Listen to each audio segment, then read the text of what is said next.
Keep your hands and head inside the vehicle at all times. Buckle your seatbelts, check your mirrors, sit on back and relax. It's lights out and away we go for the Tall and Short of It podcast. All right, try number 2. Hello and welcome everybody to the Tall and Short of It podcast, coming to you live from the box seats under the stage. I'm your host, Justin. And I'm Aaron. Welcome back, everyone. We've got a good episode today. We've got the Monaco Grand Prix recap. We've got a little bit of IndyCar fun. We've got the semifinals and finals of MSI. Lots of good stuff to get into. But Justin, good to see you. How you doing? Yeah, good to see you too, man. Really excited for the show. We had a bunch of competition over the weekend. Really excited to get into it. Before all that, though, you want to give me your rose, thorn, and seed? Tell me a little bit about your week. Sure. So my rose for this past weekend was just having the 3-day holiday weekend. I definitely needed that and appreciated having that to kind of get my energy back a little bit. Kind of put work and like other stressors kind of in the rearview mirror for the weekend and all, and enjoy some good quality time. I got to meet Colleen's 2-week-old niece, so that was cool. Overall, very good weekend. That is my rose. My thorn, I noticed yesterday at my basketball game that I'm just still having some like residual just stuff from COVID. My energy levels, I feel like I get just not even out of breath. I don't feel like I'm like losing. I just feel like I can't sustain my like endurance or my like energy as much as I was and everything. So like playing long stretches of basketball were getting me pretty gassed out. I was just felt like a weird, it was weird because I didn't feel out of shape. It wasn't like I was breathing heavy and my chest was burning and all this stuff. I was just like, yeah, my body's just kind of done. Like that's about all I got right now. I need a break. Gotcha. So that's kind of weird, but hopefully I'll just continue to, like, I've knocked all the other residual things, no more cough, no more whatever. So hopefully that will be gone before too long. Then I'm curious, just a quick question. I'm Sure. curious, what are your hydration levels like? Are you drinking a lot during the game, before the game, after the game? Or like, are you drinking water throughout the day? So I try to drink water throughout the day. I'm not very good at it. I'm getting better at it. I usually drink still at least 32 ounces at work. I have a bottle that's 32 ounces. I know that's not like a phenomenal amount. I drink a lot of water like at night typically. Okay. But then I'm drinking water throughout the game as well. But that's also kind of remained constant from before I was sick and like now after. Right.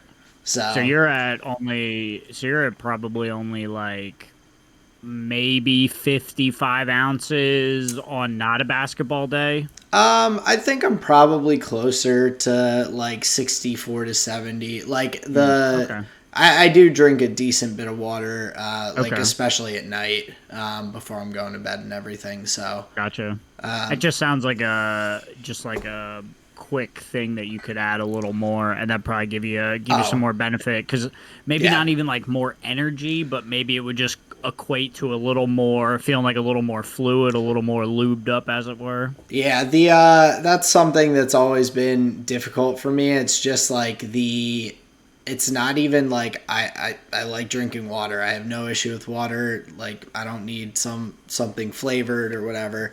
I got beef with water, dude.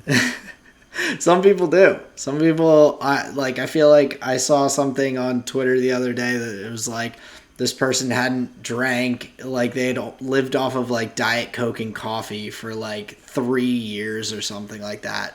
And Yikes. It was like a doctor who was like, yeah, I convinced them to just add 1 cup of water a day. Like that's kind of a small win in the, like, so some people got beef with water. But I've had that told to me a number of times, and it's just the act of like going and refilling the water bottle is just this like task, and I much more easily just get absorbed into whatever work I'm doing that I don't take the time to get up and like go. So that's the main thing. But I've had previous massage therapists that I've been to say that I need to hydrate more. I've had doctors and all sorts of people tell me, and I do better than I think some people, but I could definitely do better. Well, and especially just like with your activity level and just in general, your activity level. And I was going to say, like, exertion through physical activity. It's not just like long work days. You're also like doing sports and walking and blah, blah, blah. So with that, I think it's just a good thing. But I don't want to stick on the water point. Feel free to continue with your rose thorn seed. Yeah, no worries. So with the seed for this week, it is that as I'm now like starting to kind of kick these COVID symptoms and everything, I am kind of making some plans to start using the gym here at the apartment. I've been thinking about it a lot more. And now that I feel better, I think I'm going to start getting into that more so that I can hopefully also rebuild this endurance a little bit and kind of counteract whatever stuff I'm still feeling. So trying to, or at least making plans for that going forward. I've said it here so everyone can hold me accountable, but I want to at least start getting a couple times a week into the gym here at the building and kind of see where it goes. So sure. Man, if only you could build muscle just by thinking about being in the gym, that'd be sick, dude. Well, I was giving myself some time to recover and all. I didn't want to overexert myself and do something that's gonna hurt me or make it harder to recover. But I'm just looking at it now and I'm like, okay, now I'm feeling pretty good and I can do all the thinking I want about that gym. Right. all the mental gymnastics that are gonna just keep me nice and limber. It's funny just imagining like you walking by and just being like, dude, it's gonna be sick when I go in there one day. Just like no day, date, no month and like plan, but just like, oh man, can't wait to get in there sometime. Oh yeah, absolutely. I walk past it like every morning going to my car and I look at it and I'm like, the general goal. Over there. Hell yeah, dude. One day I'll be in that air conditioned room. Maybe there'll be some music on. Who knows? Maybe I'll just go in there for the sauna. Who knows? Hell yeah. Just walk by all of the weights. And just straight into the hot box. Now you're really working, dude. Really working. It's the extra steps that count. Oh, man. Nice. So, but that's my rose, thorn, and seed for the week. How are you doing? Tell me about your week. What's going on? Very cool. Because I was putting out a PSA for water, I'll just run through mine pretty quickly. A seed that I'm pretty pleased with, actually, in the game Hunt Showdown. I've talked a little bit about it here, Aaron. We've gotten some games in now. Mm-hmm. In my quest to be better, I was looking at what I could change. One of those things, I decided my sensitivity was too high. I was like moving past people. And so I turned my sensitivity like way down, basically. Did you have it down when we were playing? Yes. I could tell. Like, just visually but like, not in a bad, it was just when I was spectating you, I could see that it was like moving more slowly and like deliberately. And so, and I'm used to like the higher sensitivity. And so I actually turned mine up a tiny bit from the default. Sure. So, but yeah, sorry, go ahead. No, that it's interesting that you noticed. But yeah, it has definitely been helpful. I feel much like more comfortable taking gun battles, more comfortable in the fights, where previously I felt like I was riding a bull that I didn't have like control over. But now it feels pretty good. So my percentages have gone up. So that feels pretty cool. Nice. My rose for the week is just another tip about Hunt. Aaron's got in the game today. I was just running through some games with Kyle. He picked it up. He messaged me today asking what games I've been playing recently. It's basically just been that. So he was like, sick, looks fun. So we got a couple games in, and he really liked it. We had a pretty good time. Got a win on his first round, so like we got the blood pumping early. It was pretty good. So yeah, that's my rose, the Hunt Fever. Now me, you, and Kyle, we've got a little bit of a trio going, so we can do some threes. That'll be sweet. Oh, absolutely. And then my thorn is a little bit more like, I'm just gonna be very quick, but I hate the you should guy and the I had help, so I want to pay it forward guy. I hate the like I know best and let me make this recommendation to you and oh you're young and you should this and you should that. I fucking hate that guy. I don't like that guy. You don't know me. You don't know my situation. You don't even know my inclinations. Bro, I might hate planes. You don't know. Yeah. A you should guy is the worst type of guy. I don't want anybody to tell me what I should be doing, what they think is fun. I don't care. I don't care. I hate the you should guy. All right, I'm done my rant. No, that's a fair rant. Like I agree. I think there's way too many people that put their input in when it's not wanted or requested or needed, and like it's completely different for like me. I go to therapy. I pay a person to be the you should guy. Tell me what I should do. But I'm picked a person and pay them to specifically be the you should guy.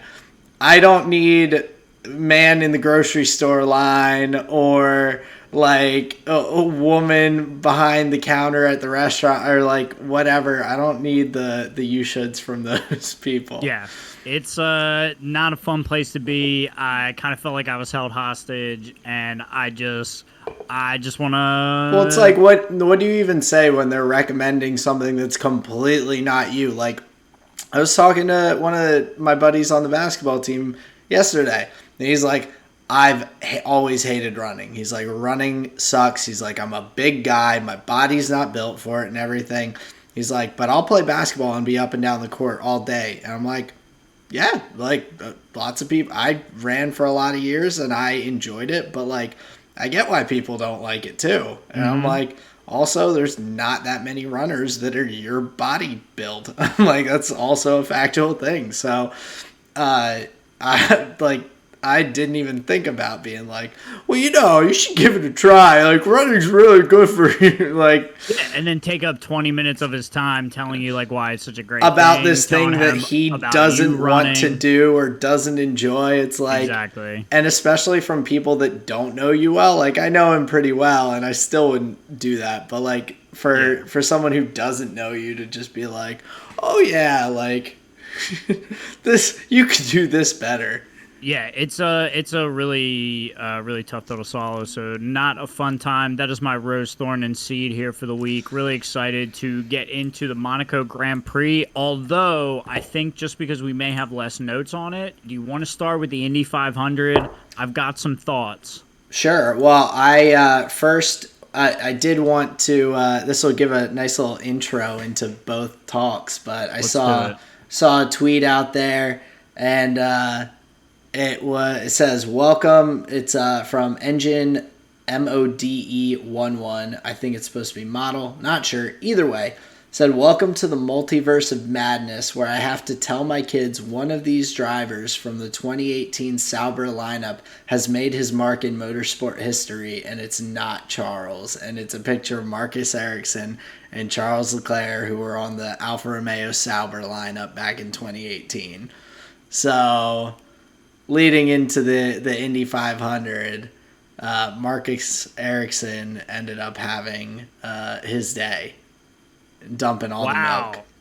I did not know that. I didn't know. So he used to race F1. Yeah, Marcus Ericsson was a former F1 driver as well. Whoa, so okay. 2018 was when he was released from Sauber. I believe that's when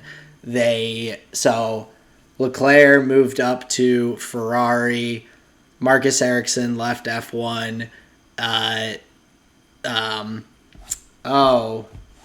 Who was Alfa Romeo's Antonio Giovinazzi and Kimi Räikkönen went to Alfa Romeo to fill those two spots. Okay, so would that have been right before season 1 of Drive to Survive? Yep. Wow. Okay. Yeah. Gotcha. So that was the season. That was a total blind spot. Yep. So. Whoa. Okay. So the first Drive to Survive season is Leclerc's first season on Ferrari. Okay, gotcha. So now, was Sauber the manufacturer? Were they providing the power unit, or were they just the team? So from Romeo with the power unit. So they've used. So Alfa Romeo is part of the Sauber group. So Tell me about that. I'm just looking at it now, but yeah, basically they Sauber has like owned the spot in F1 for a while, as far as I understand, and so Alfa Romeo has always been their like car primary like sponsorship, I guess. Okay. So it's the Sauber Motorsport AG. So that's the engineering company who creates the car for the Alfa Romeo team. So I guess it's like Alfa Romeo's team, but then Sauber is their like parts manufacturer. Like Red Bull has their, so it's their like slot, and they've been kind of participants with Alfa Romeo for a bit now, it looks like. So yeah, since about 2018. Okay, that sounds reasonable.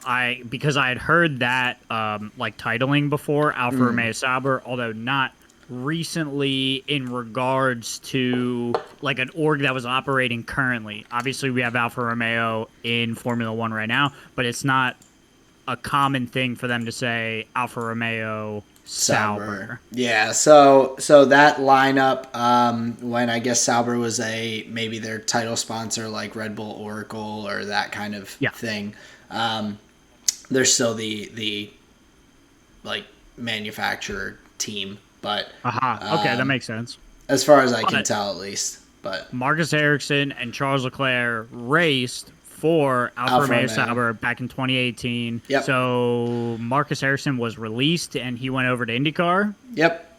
Gotcha. Charles Leclerc went on to drive for Ferrari, start putting his roots down there. And it was not a weekend for Charles Leclerc. It was a pretty good weekend for Marcus Ericsson. Do you think they called each other? Do you think Marcus Ericsson was like, "You little bitch, you didn't win, I won"? I wouldn't be surprised if there was maybe a text message back and forth or two, to at least from Leclerc to Ericsson to congratulate him on the win. I don't know if there's much to send in terms of congratulations back as of the Monaco Grand Prix, but Marcus Ericsson had a really awesome race, and just watching like. I did not watch the whole Indy 500. I watched the highlights and everything, and for the amount of times they're going in a very large oval, a 2.5 mile oval, I did not expect to see so many non-contact crashes. Like it was kind of weird for me watching like and seeing a number of drivers on the same spot. And I guess you could say the same for like F1 with, because I guess there was one corner of the track that was getting heavier winds and whatnot. And obviously we talked just at the Spanish Grand Prix about both Max and Carlos getting hit with gusts of wind, pushing them off the tracks. But we saw a lot of drivers having issues on the same corner again and again. And when you're just going in this big oval, I didn't expect there to be that much of that. Yeah, and especially I'm noting the drivers that it was. It's like VK. Oh, I don't have any of the other people written Well, down, but VK Grosjean, Callum Islet, Dixon, right? yeah, Yep. Callum Islet also. Yeah, I'm pretty sure Dixon did. So these are drivers that are like pretty consistently at the top of that grid. And So it's weird. experienced. Like, Right. I mean, less with Grosjean on oval track races, but Sure. still, like, experienced driver in general. Yeah. So it was weird to see just the back end stepping out and them just going into the wall. And just from like a spectator standpoint, the gearbox exploding into a giant fireball, at one point that may have been like worth showing up to see. Not anymore. Now it's just kind of like, oh, that's just not safe at all. That's just bad news, yeah. Like, Right. That's scary. Right. And then so yeah, that was more what I understand, that was more to the conditions of the track and the day than really anything else. As I understand it, a couple of those happened at the end of tire stints where they were like trying to get the last 2, 3, 4 laps out of them, and you know they lose grip, whatever, going into turn 2. But yeah, way more than I expected, and it like factored into the day significantly. I think the race would have been much different had there not been so many safety cars. Oh yeah, absolutely. And like it was just super interesting because you also saw some other drivers kind of fall out of contention because of the safety cars. I forget who it was. One of the like typically top driver, it might have been Scott Dixon, earlier on in the race, almost ran out of gas and like got stuck out there and had to emergency pit, they said, because he was not going to have enough fuel because a safety car happened right when like he was getting ready to pit. And if there's a safety car in IndyCar, the pit lane is permanent, is like closed until the safety car is gone. So like he was going to just run out of gas on the track. Yeah, and Whoever in that was. scenario, I'm pretty sure you may be right. In a lot of those scenarios, though, being that I didn't sit through the full 200 laps either. I think for such a big race, I imagine a lot of the time was just these like safety car cleanups, which is kind of unfortunate for such a big event. But I'm curious. I've never seen it before. I don't have any data. I'm curious if that's common for the racetrack. Like, is it usually such a hot day there? Yeah. 'Cause it feels like that factored in a good bit and really, really changed the texture of the race. Yeah, it definitely did. But it was, I think, one of the really interesting things for me just about the racing, and I was very impressed by it, was during the broadcast and all the highlights I saw, because I watched about, I think it was a little over half an hour of highlights, so it was pretty thorough.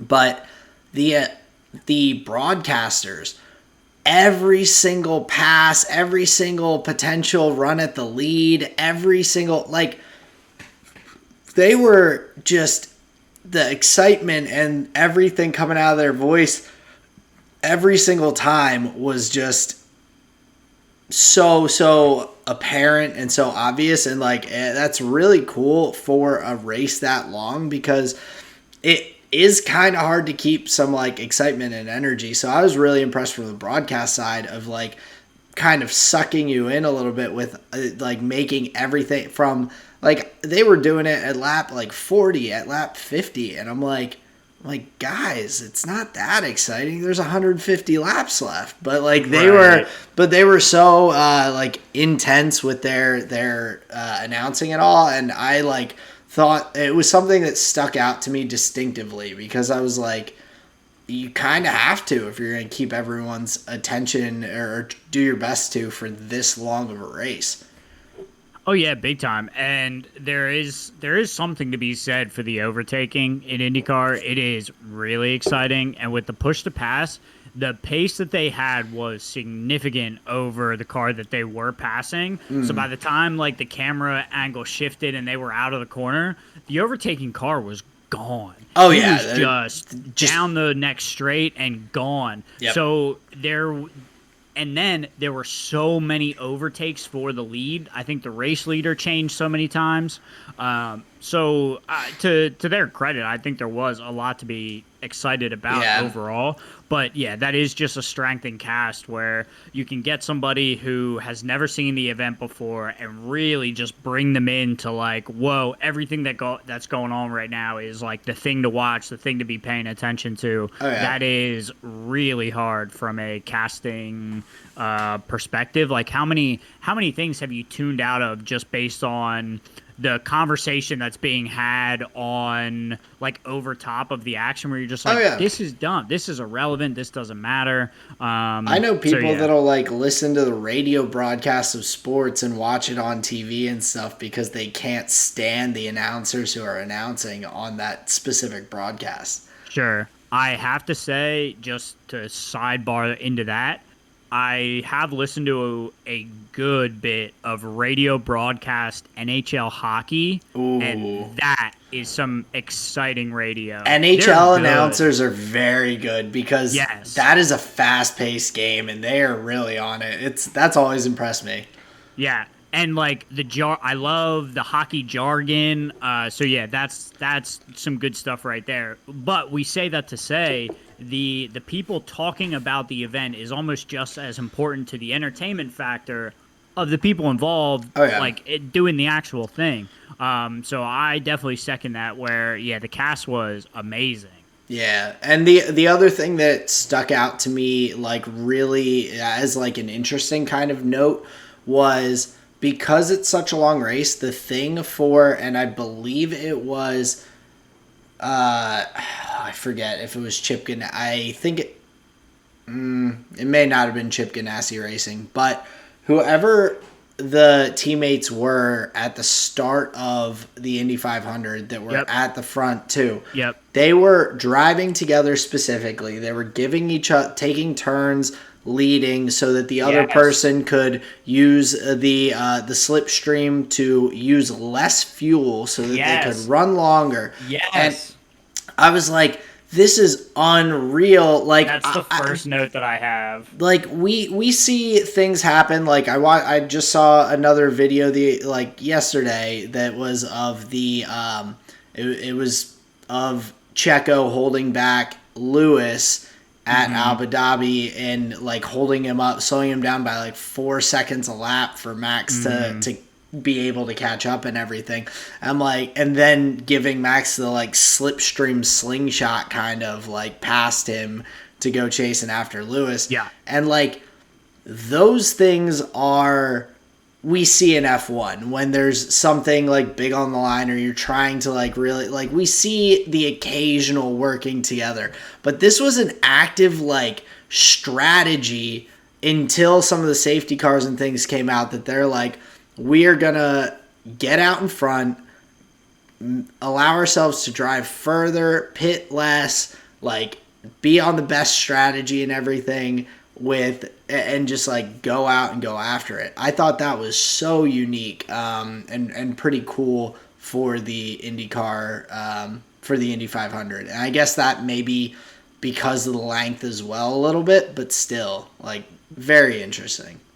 Well, it's likely due to the nature of the oval as well. I'm curious if you see that kind of strategy involved in other oval racing, especially if teams have multiple cars. Because if that rings true in IndyCar, that's going to ring true everywhere. You know, like physics.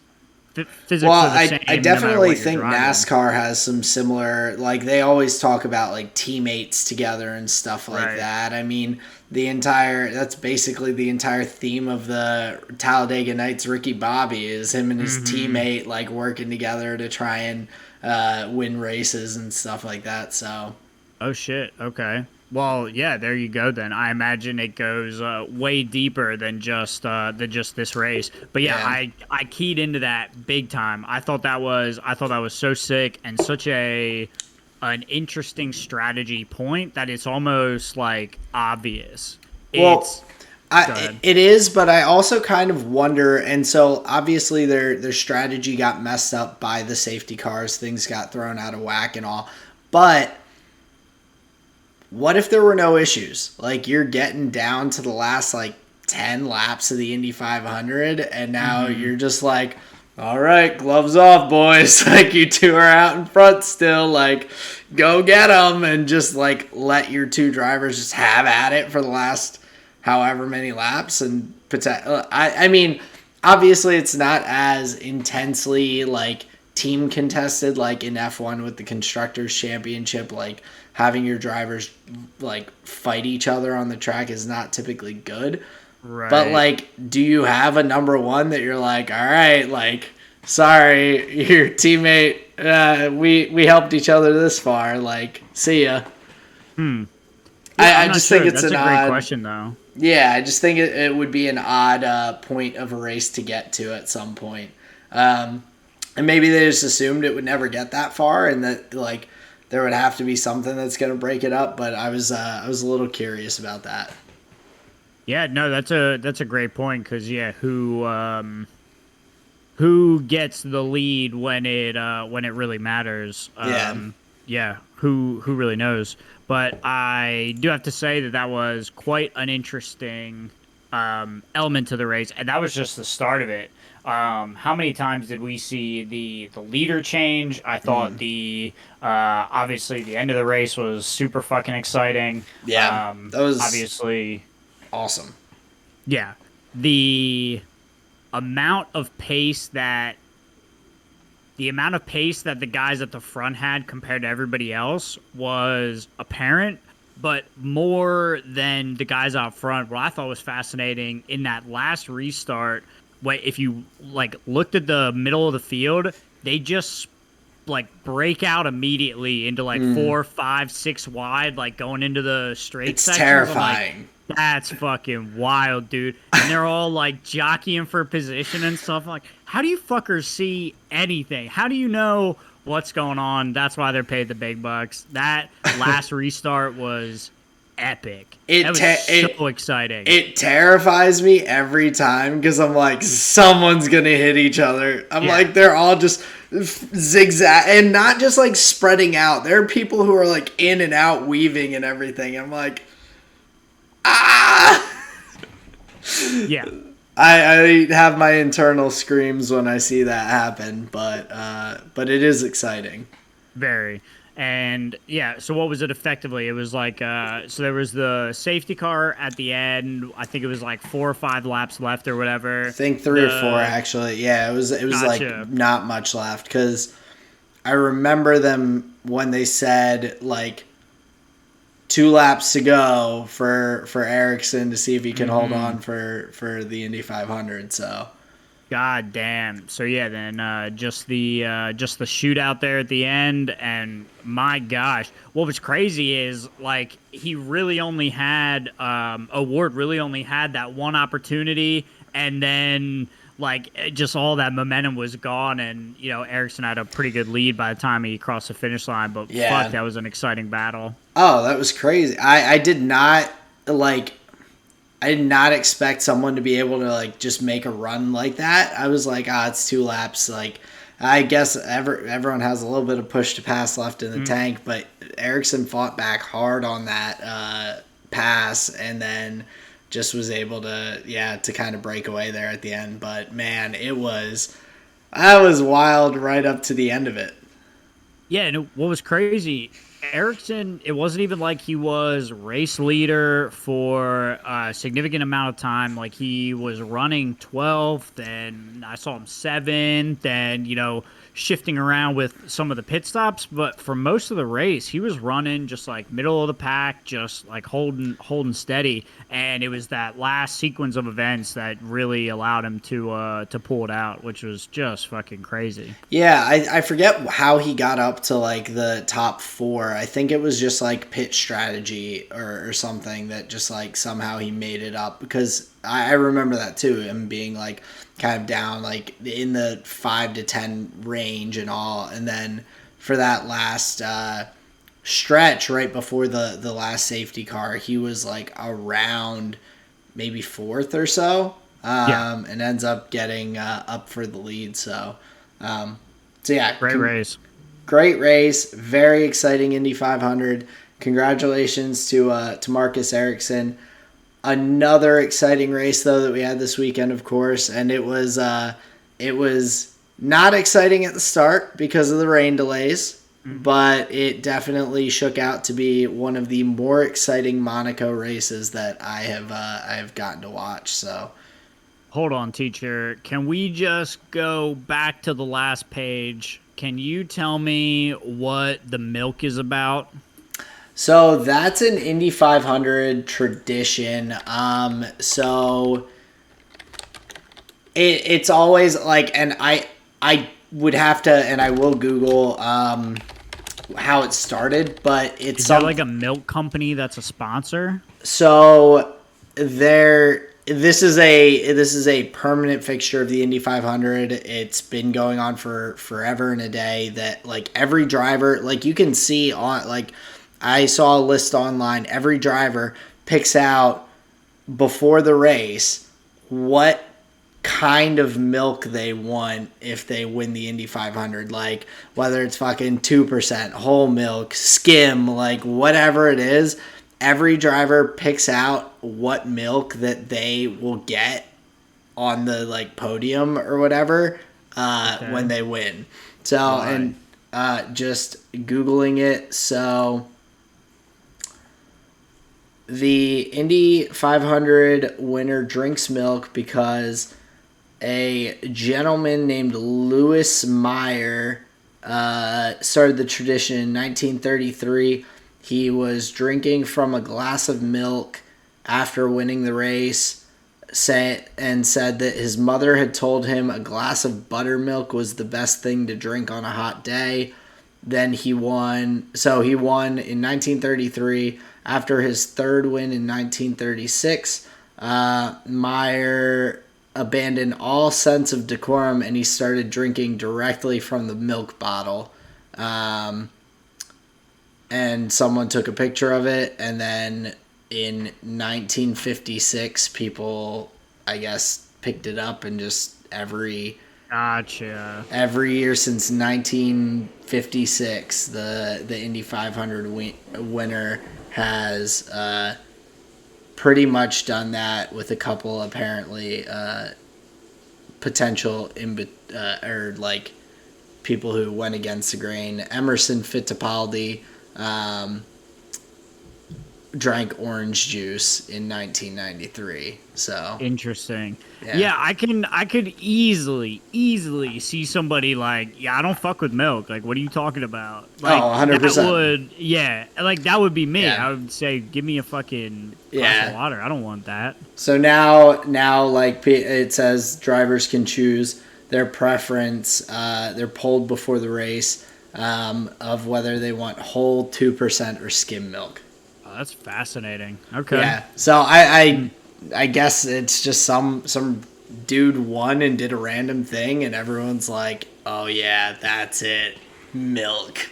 Well, the shout out to his mother is like, that's pretty strong. Like, well, no, Mom said a glass of buttermilk on a hot day. That's fine. It's everyone else being like, "Yo, this one guy had milk after winning, so like, let's all do it." That's almost kind of pretentious. It's like just fucking yeah, whatever. Who cares? Yeah, let's talk about Monaco. It's just funny. It's like I mean, it's just a weird thing just for the Indy 500. But yeah, getting to Monaco, just looking, starting at qualifying and everything. It was a very interesting qualifying. We saw some drivers that I think we expected to go a little bit deeper into the qualifying get knocked out. Valtteri didn't make it to Q3. We see in Q3 Fernando, Lewis, and Seb all kind of ending up bunched up together towards the back. And of course we had Checo's crash that kind of solidified Leclerc's pole position. It's definitely a little interesting / concerning to me that the past 2 years at not a big concern, but the past 2 years at Monaco, we've had someone crash right at the end of qualifying, pushing it a little too hard, and then having the qualifying end that way. Not that I think it shouldn't end that way if someone crashes, but that's one of my few concerns that I have with Monaco being on the calendar. Is it seems like the FP sessions and qualifying there ends up being a few more crashes than we would like to see into the barriers and everything. Since it's a street circuit, it's just It is very low speed though, except I guess typically, yeah. Where Mick. Where Sergio put it there into the wall, that's really low speed. But where Charles did it last year at Swimming Pool, that's a really fast sector. Yeah. So there's different but also the fact that it has happened at different locations and everything, sure. And like it just.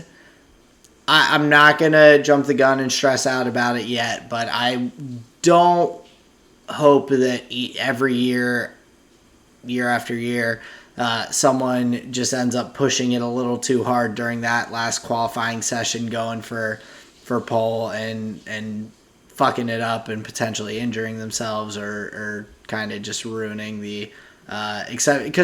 Because that is also a big part of the excitement of Monaco, is the qualifying sessions. And at the end of the qualifying session there, seeing these other drivers on the grid not have any opportunity to better their time 2 years in a row because of people crashing out on their last hot lap is also just kind of disappointing in terms of Monaco. We were fortunate to have a really exciting race with a lot of like changes and everything, but that's not typical. So seeing the qualifying kind of get just like closed down before you get that final buildup of excitement is kind of a bummer. Yeah, and it is. Like, you just look up at the clock, you see, 35, 45 seconds left or whatever, and it's just like, just red flag the session, it's over. And it is incredibly, incredibly anticlimactic. So, yeah, that's no fun. Yeah, and I don't feel like it's as anticlimactic at other racetracks. It's just the fact that Monaco typically is, as we've mentioned plenty of times before, it's difficult to pass on the racetrack. It's, like you said, lots of low-speed corners. No one's sweeping around the outside of the hairpin to try and make a pass there. Like, no one, very few people are trying to make a pass on the outside through tunnel. Like, it's just... Qualifying is so important there, and so it just is kind of a bummer moment. So yeah, big time. Even though I think, based on some of the analysis and commentary, I think, I shouldn't say that. It seemed as though we weren't really going to see a change in the order just based on pace. There is something to be said about just having it finish out, nobody get into accidents, and it all go pretty smoothly.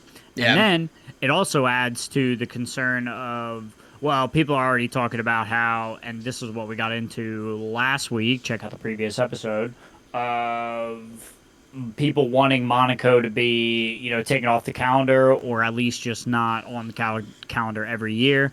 So yeah, that's I think that's a fine point to make when it's, kind of on the chopping block, it seems. Yeah, so it's definitely an interesting thing and just disappointing, but just in terms of the qualifying session in general, I was really impressed by one, Seb getting into Q3 and making it in there. The Aston Martin has had a lot of trouble with that, and then Lando as well, up in P5. That was a phenomenal couple of laps that he put in to get him into that area, and he was only half a second off of Leclerc.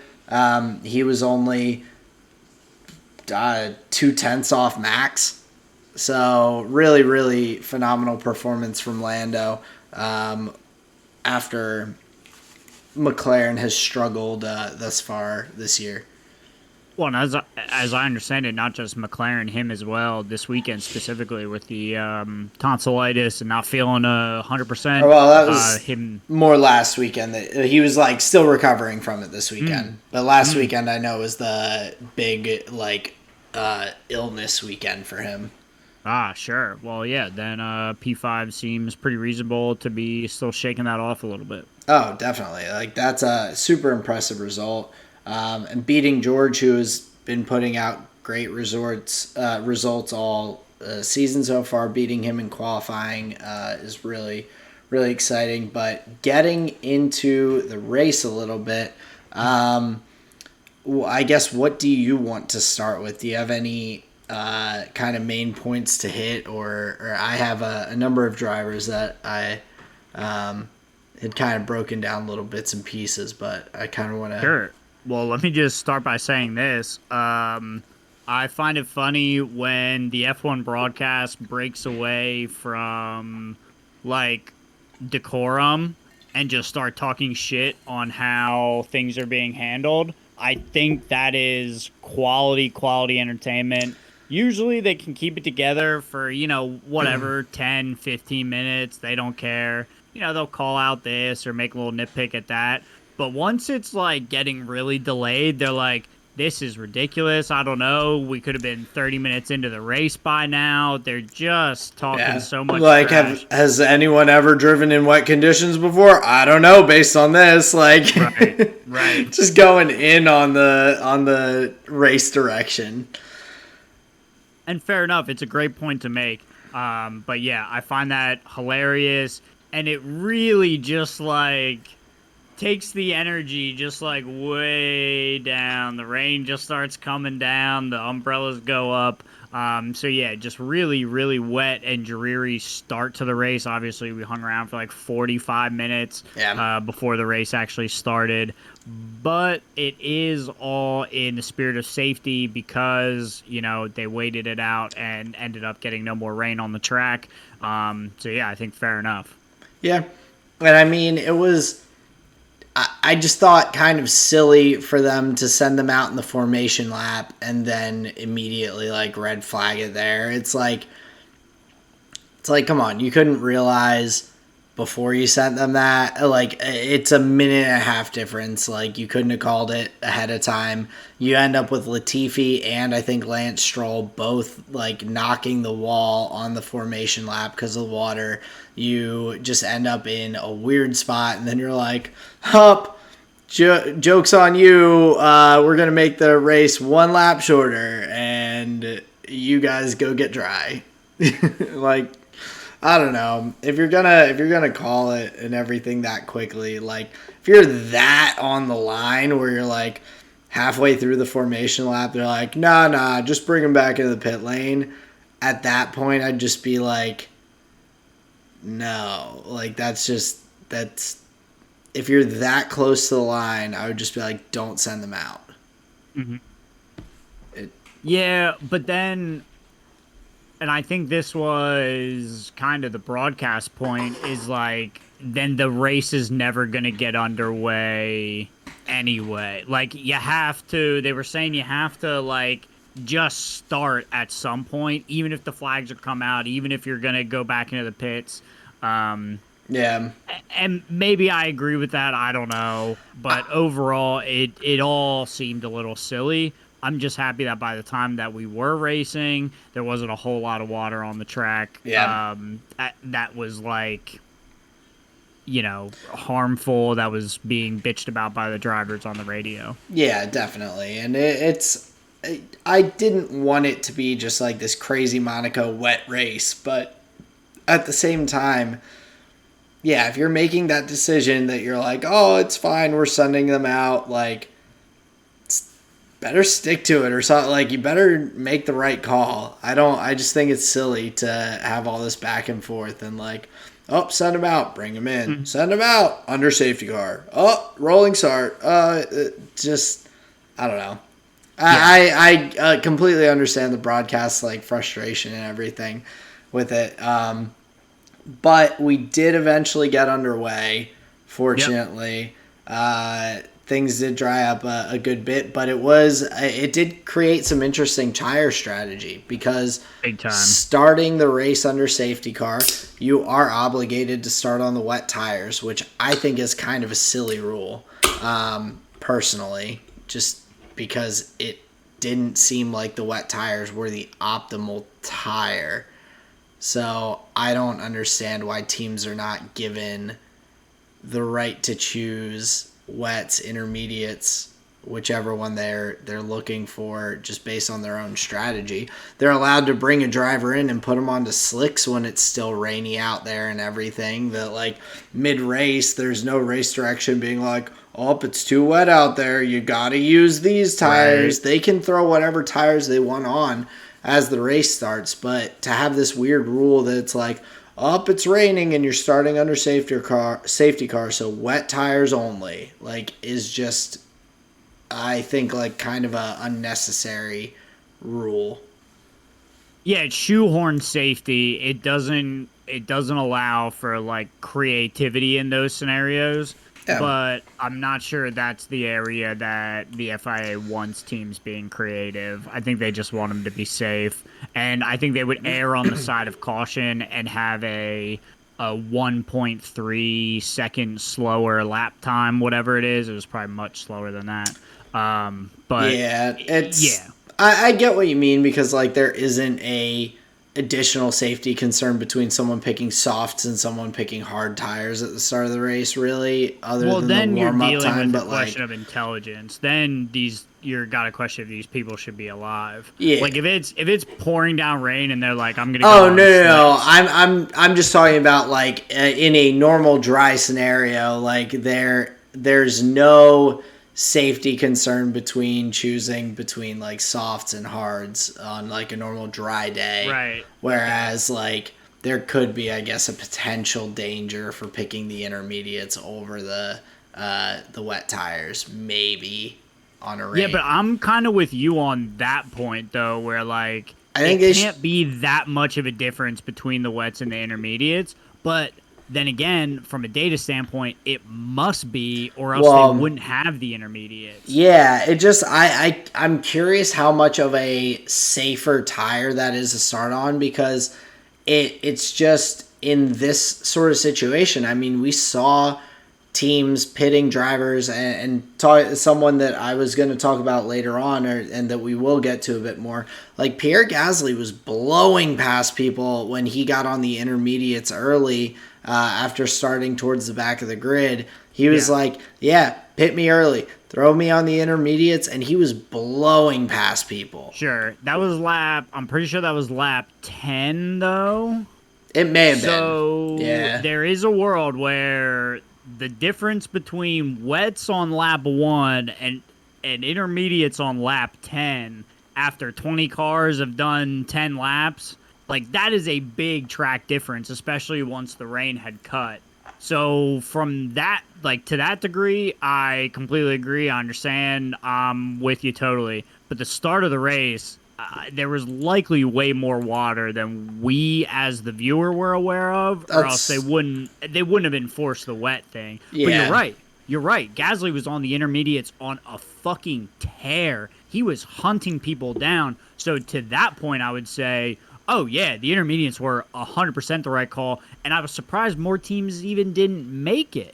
Yeah, I completely agree. I think everyone was kind of waiting to see what other people did, because especially, I'm sure, after hearing, because Sainz came on the radio pretty early in the race saying, I just want to pit for slicks, like, don't pit me for inters, like, I will ride these out until, like, it's dry enough for slicks, like, I'm going straight to them. And so I wouldn't be surprised if more teams were just like kind of following and then pulled the trigger once they saw how quickly Gasly was able to get going on those intermediates, to be like, oh, these are the tire. Like, you are making up the pit stop time very, very quickly with your lap times and everything. But you just don't know. But just Well, and I think part of the concern was not just the time loss, but also the pit window where it seemed like cars were so bunched up that if you got out at the wrong time, your race was just over. You were gonna get caught behind fucking Fernando Alonso, just damn. just granny pushing it, and lights out.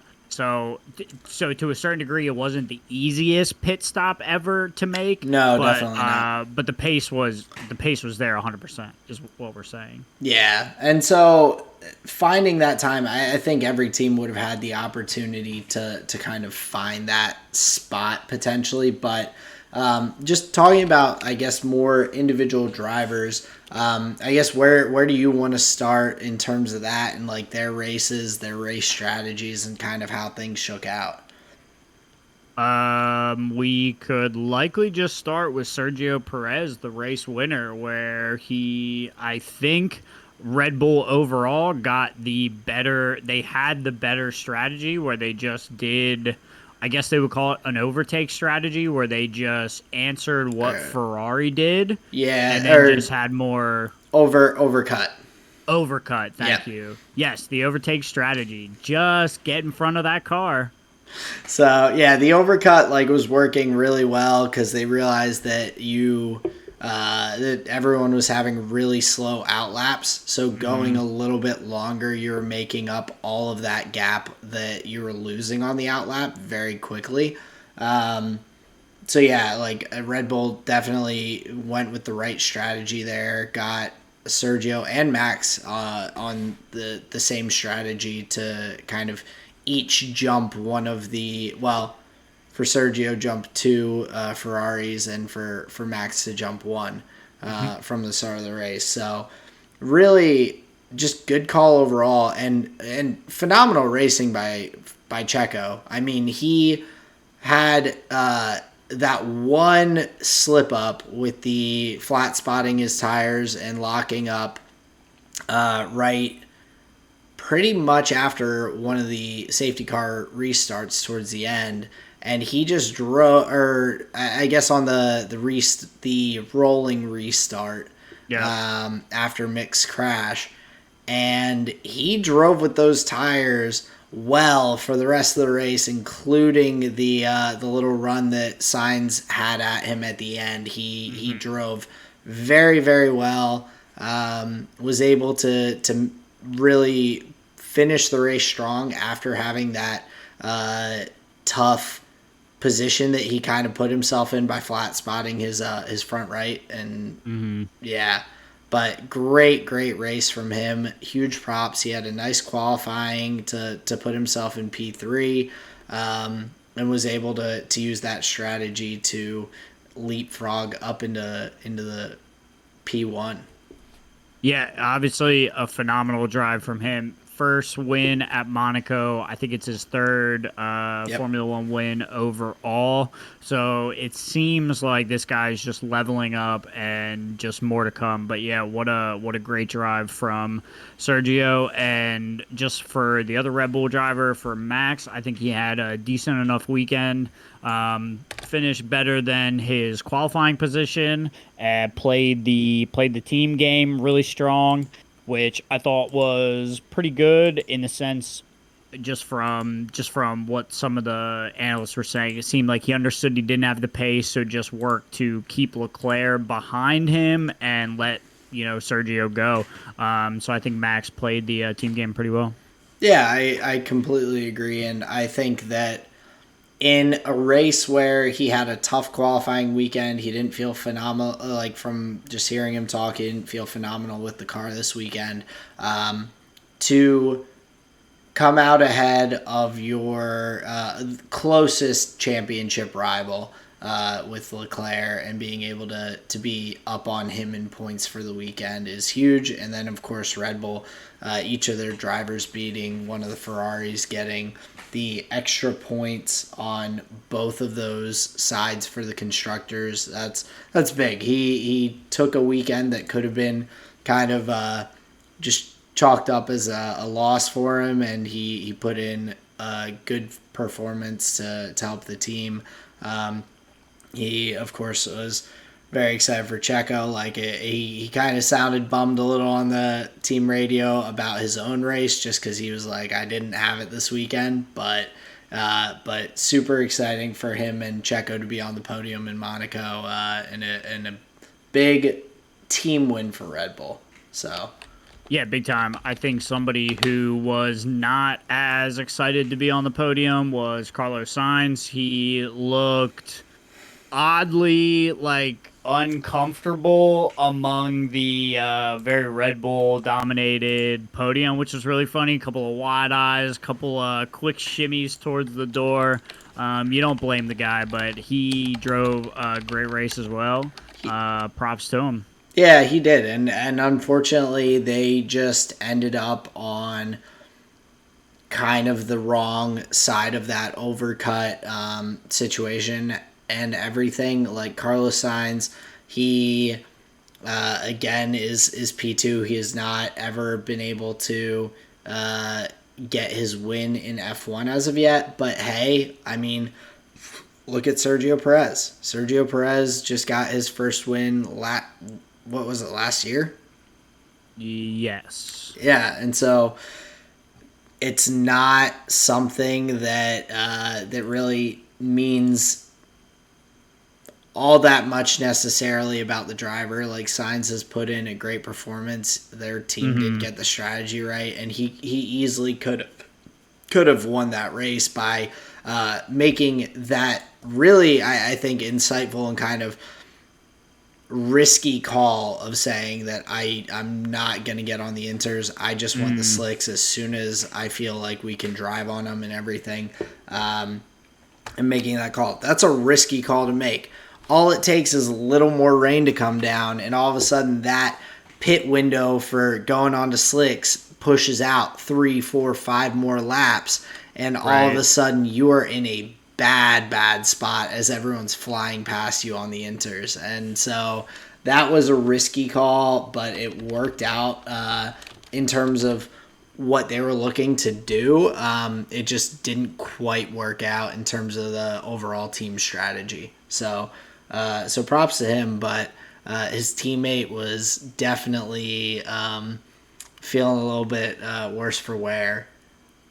Yeah, and that's where, it's really obvious that, like, it's not just the drivers in a car on the weekend.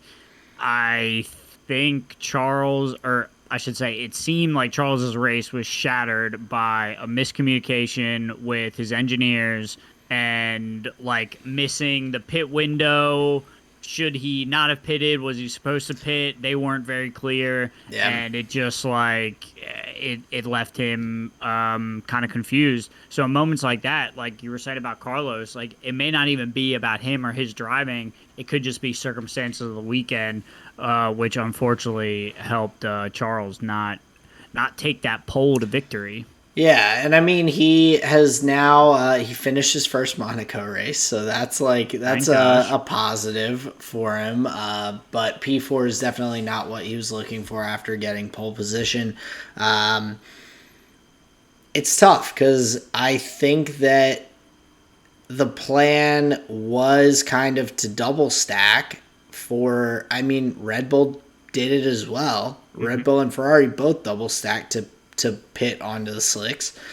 It just so happened that Leclerc had very recently pitted onto the intermediates and probably could have gone a couple laps longer on that and then pitted for the slicks and been in a much better position than he had been. Or than, not that he had been, than he ended up in. So a really tough day for him.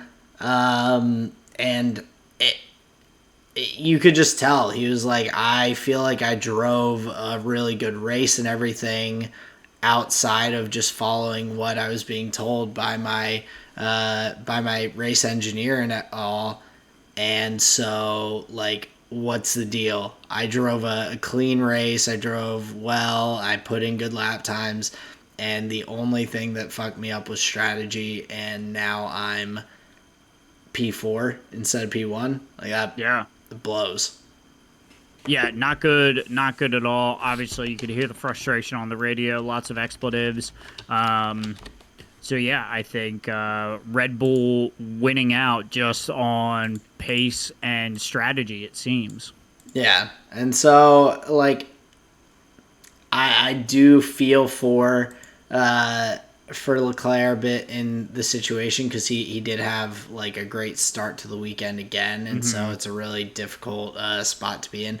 But I mean, at the same time, he continues to get these pole positions and everything, and those will, in my mind, they have to like putting in all performance after performance after performance. Those are gonna have to turn into really positive results and everything. You do have some tough competition, but I think that those results will continue to shine through like as he keeps putting them in like that's just bound to happen. Yeah, I definitely agree. I vaguely remember hearing about a driver who won a year of Formula One, only winning like one or two races, but had had such consistent points finishes otherwise, and the rest of the field was so wonky that he ended up like winning that year, Oh having only wow. won one or two races. So there are stranger things have happened than Charles Leclerc not being that far behind, considering the circumstances. Definitely. Yeah, So, but just kind of working down a little bit more down the grid. yeah, for sure. George, another P5. He's been top five in all 7 races this season. Pretty incredible overall. After like Mercedes was not looking super competitive early on, and just to keep putting out these performances, that's pretty unreal. So awesome job to him. Lando, of course, as well in that P6 position. That's a like big for McLaren as they're struggling a bit this year. So more props to them.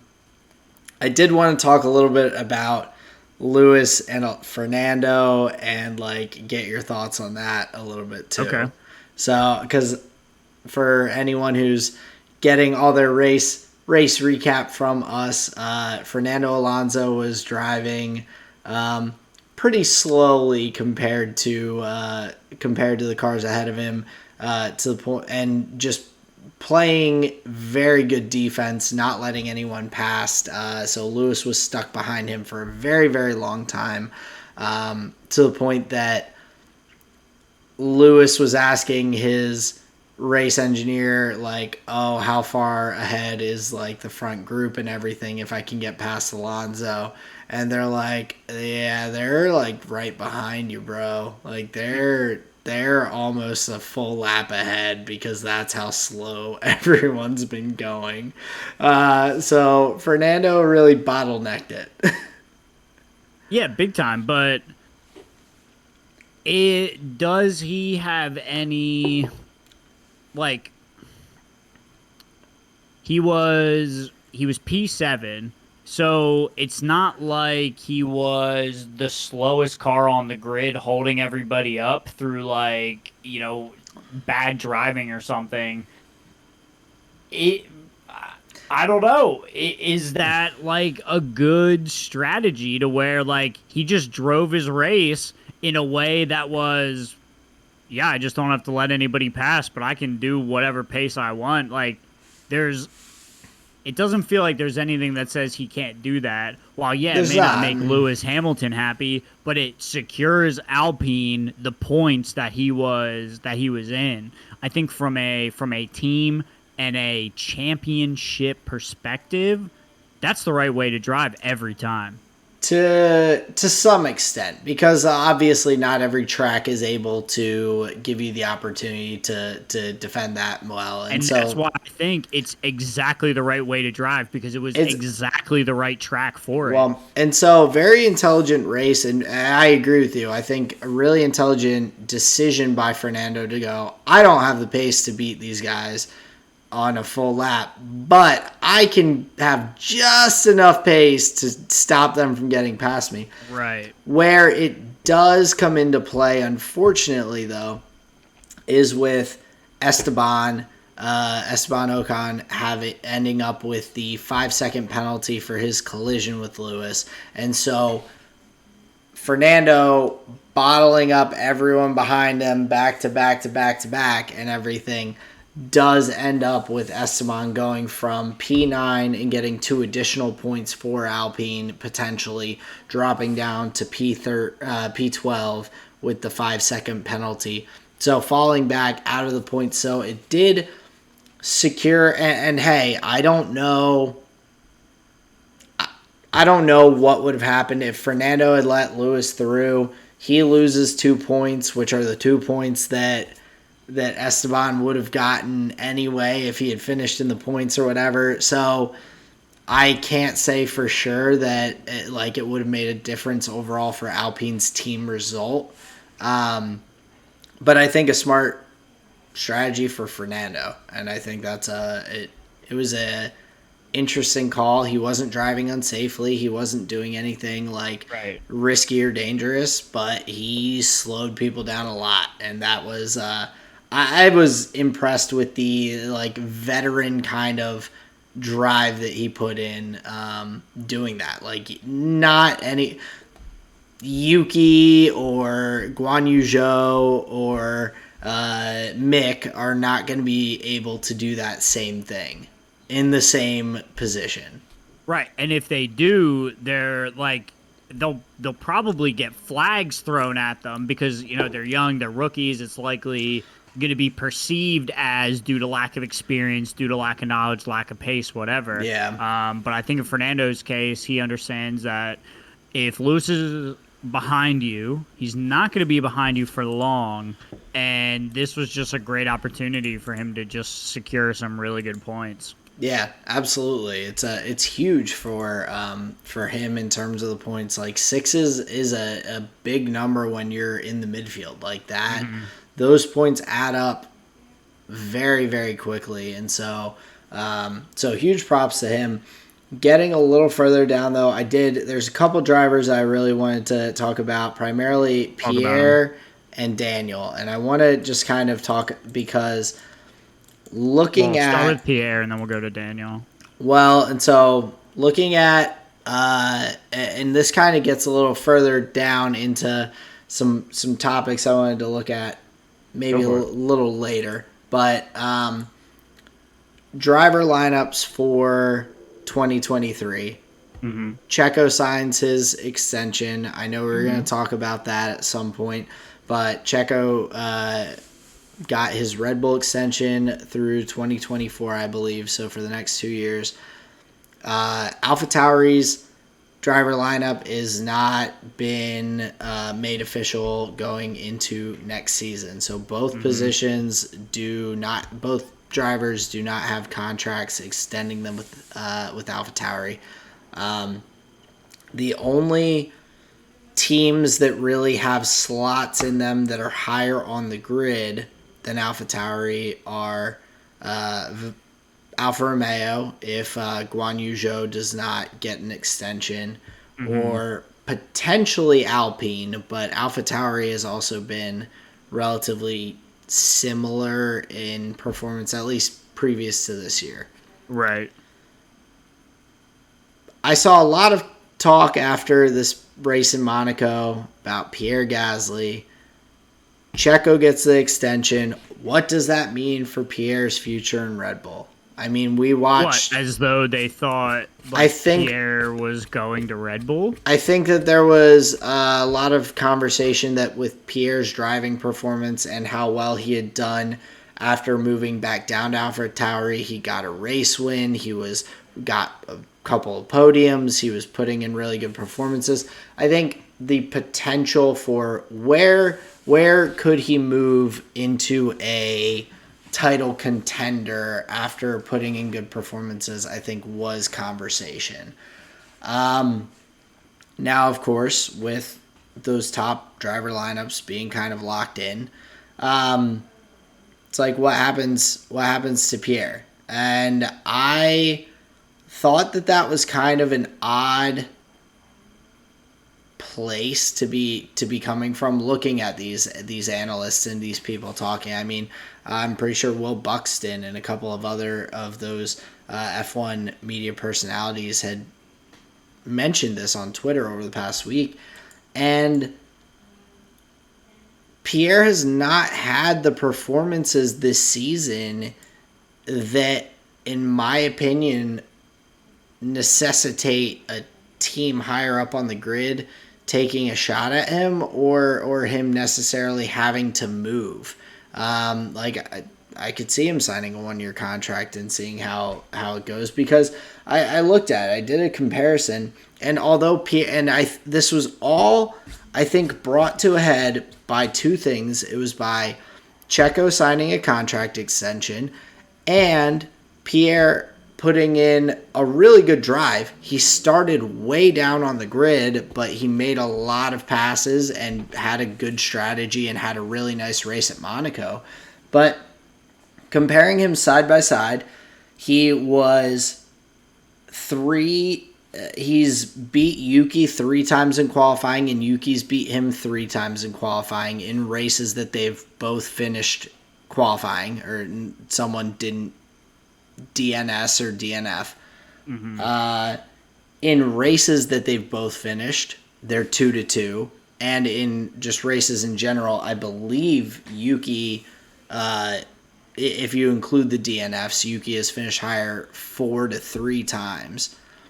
And so I was looking at this, and I was like, yeah, like Pierre's, I think, a pretty solid, good driver, but he hasn't even been beating his teammate like extremely heavily. It's not like he's beat Yuki every single race this season in qualifying, in the race and everything. And so it was just weird for me. Like, I like Pierre. I think he's a really good driver, but I was so kind of like surprised to see these people talking about him and being like, oh, where's he going to get this drive in a top performing team and everything? And I'm like, I don't know if he's earned it so far this year. Like, it's still early in the season. We're still like not to the mid-season break and everything, but like seeing him sign with AlphaTauri for another year doesn't sound like a bad decision in my mind. No, it doesn't sound like a bad idea. It wouldn't surprise me. Maybe there is a driver turnover rate that we're unaware of. I imagine there's talks in the paddock that go around that we're obviously not privy to, that may help like precipitate some of these conversations to happen. But yeah, overall, I think I would agree. I think Pierre has had some impressive drives. Often he's finishing well, it seems. But yeah, I'm not sure the move back up to Red Bull is something they've ever considered, especially the way Max and Sergio are, I mean, quite frankly, just a dynamic duo right now. I don't know why you would ever want to break that up. Even without the 2024 contract, I would have bet money that Sergio was still racing with them next year, regardless of anything else. Right. So yeah, weird sticking point, odd little thing. I don't know. I imagine both Yuki and Gasly will be there next year, or one of them will be there next year. I'm not 100% sure, but either way, I don't think any of them are moving like up. No, I don't think so either. And the other person that I wanted to really discuss a little bit was like Daniel Ricciardo, and I'm a big Daniel Ricciardo fan. When I first got into F1, it was because he was the focal point of Drive to Survive. He has a very great personality, he was a very good driver. He's got 7, maybe 8 now wins in F1 after the win last year with McLaren, but Lando's scored 84%, I think, of their points for this season so far, and that's a concerning fact with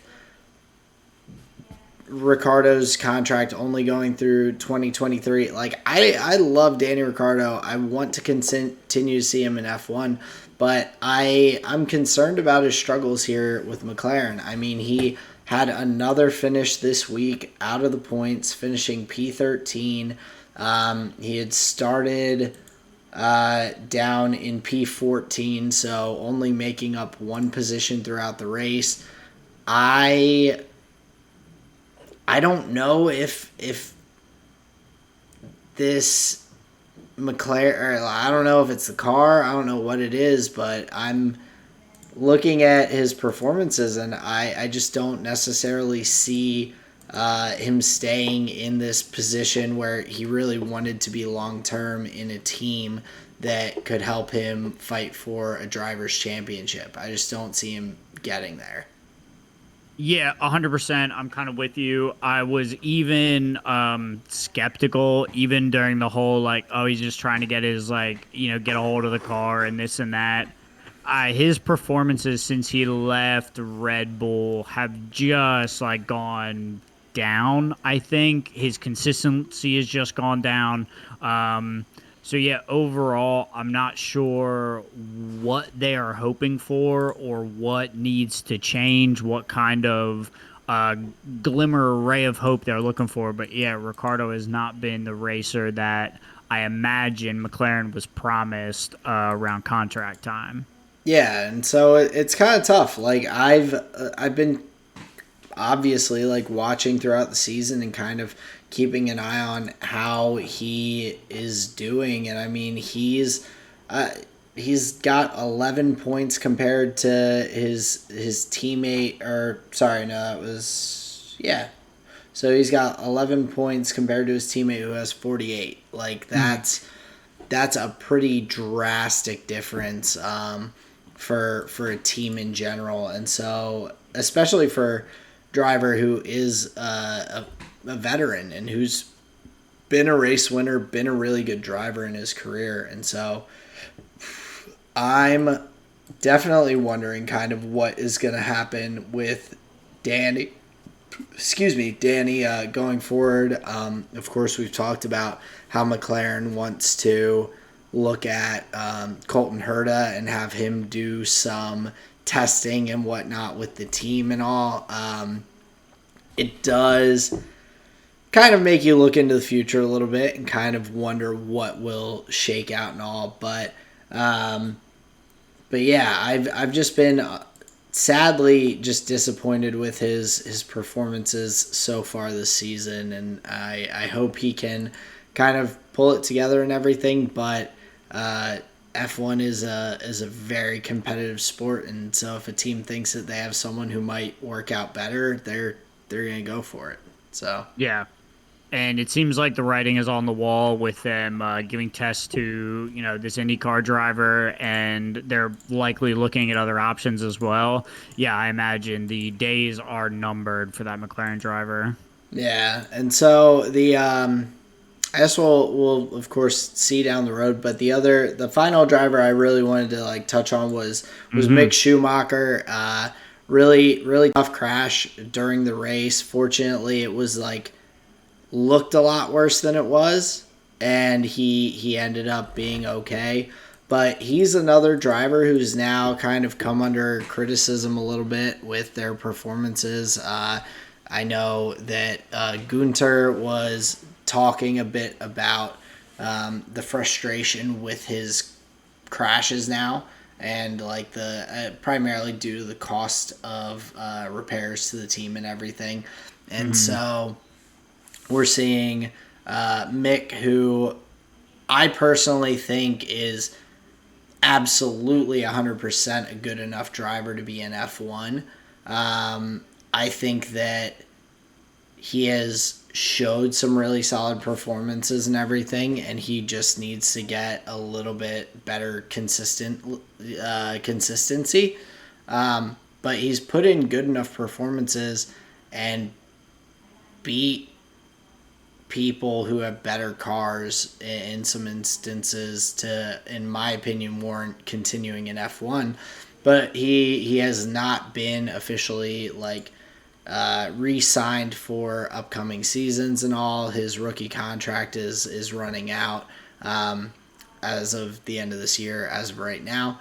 But what are your thoughts on Mick? I mean, obviously in the race, it's a tough weekend, having another crash and everything, and not being in a position to score points. He is now, I think, surpassed Nick Latifi in races without scoring points, which was, I guess, the next closest comparison. He did also have a full season of not having a car that was even intended to be competitive, but yeah, like I don't know. I don't know what to think about Mick. Maybe I'm just like tied to the Schumacher name, and I'm looking at it, but I do think that he's a good quality driver. It seems like a lot of people want him to be a good enough driver to be on the grid for longer than he's going to be. I feel like the last name that he was born into is ultimately going to end up being more of a curse than a blessing when it comes to Formula One, because from the little I know, his dad was a phenom, and we are just not seeing it. I understand that that's not the right comparison to make, but it's the only comparison that everybody else is making. They want so bad to see his father reincarnate on the track. Unfortunately, that's not happening. Yeah, but I mean, I think it's also just a more competitive era. Like, I think that Michael had a better, like, just potential to be there longer and really grow as a driver. I mean, Ralf Schumacher, Michael's brother, was in F1 for a number of years without ever really, like, he was around for a while in F1, but he was not a perennial, like, superstar like you were seeing with Michael Schumacher or anything like that. And so it is kind of interesting to see and everything, because he really didn't have, I mean, in his Formula One career, he finished like in the Drivers' Championship 11th, 10th, 6th, 5th, 4th, 5th, 9th, 6th, 10th. Like, he was doing well, but like nothing close to what Michael was doing. Right. So I think with Mick, it is kind of more, like you said, of a curse than a blessing of the skills and name. Mm-hmm. Yeah, because without that association, you might look at him and be like, fuck, dude, this guy is just, he is a B-plus driver. Any team would love to have him. The mental's insane. His work ethic is insane. The eye test without the name would be like, oh, honestly, I think we would want to invest in this. Yeah. But with the name associated, you're like, oh, this isn't, I thought we'd. Yeah. And I mean, he's been competitive with a veteran driver next to him this year. He in terms of beating your rival and your teammate, he destroyed Mazepin last year in terms of like head to head and everything. Like, I think he has a reason to be, I think there's a reason for him to be in F1 and at least get a little bit more time. But it's just, it's a weird position. And so I was curious, because I know that came up as well. And Gunter was definitely a little bit disappointed with how things went with another crash. But yeah, I mean, that's just something that's going to happen. It's Monaco. It's wet out. Like, it just kind of is an unfortunate byproduct that has hit Mick again. So. Mm-hmm. Yeah, and when that circumstance that started the conversation could have happened to anybody reasonably on this weekend. Oh, The one absolutely. thing I will say that is kind of against my original point, there seems to be an immense level of goodwill towards Mick and the family.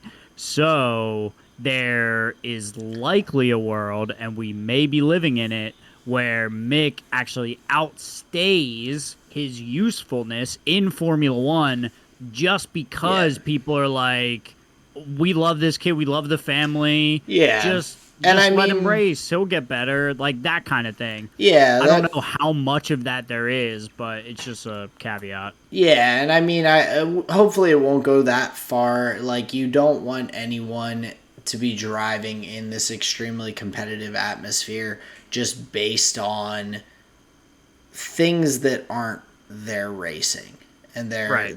how good of a driver they are. Right. And so yeah, like I obviously we don't think that we're there yet, but hopefully down the road, if that time does come, it doesn't end up being a uh, problematic thing. So Yeah, yeah. I imagine it'll all go over swimmingly and smoothly for Mick. But yeah, just a real unfortunate crash, honestly. yeah, tough, and just really glad he came out okay because it looked very very bad, and you're always kind of holding your breath with those kind of incidents. Yeah, So especially when it fucking splits in half like that. You're just yeah, like, man, what is going on? yeah, it's insane. Like Hmm.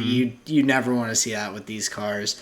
Um, but just to kind of wrap the Monaco Grand Prix, we do see Max gaining a small additional lead in the driver's standings.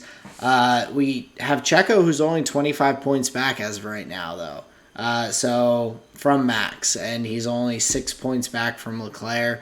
So his consistency, his finishes, and everything, not having the kind of DNF issues that Max had at the start of the year and everything, have put him in a very competitive position still for the drivers' championship. He's well within range of being able to compete, and as we talked about last week, with people thinking that Red Bull intentionally gave Max the better strategy and whatnot.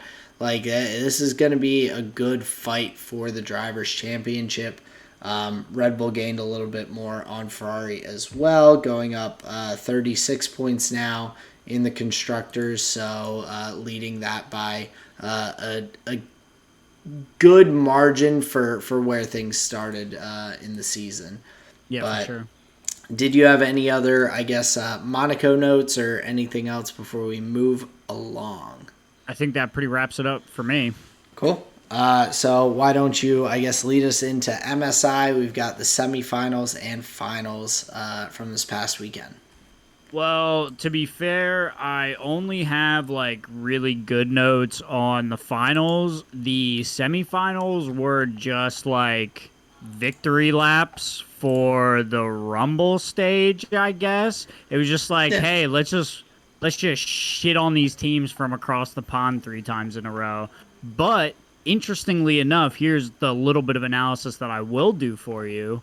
EG, like I said, put up a better fight against RNG than G2 did against T1. 100% agree. I mean, Yeah. EG, the 3-0 does not do them justice in terms of how they played. But to be honest, Way was just Oh, Way and Bin both were just too much. Like, in that series, it wasn't the mid lane gap. It wasn't a bot lane gap. I mean, other than game one, which was pretty just stompy in general for RNG, games two and three, like,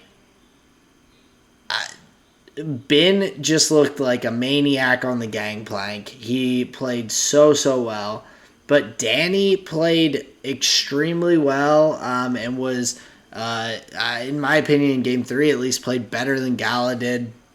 Looking at them in game 2, it was extremely similar for the bot lanes and the mid lanes.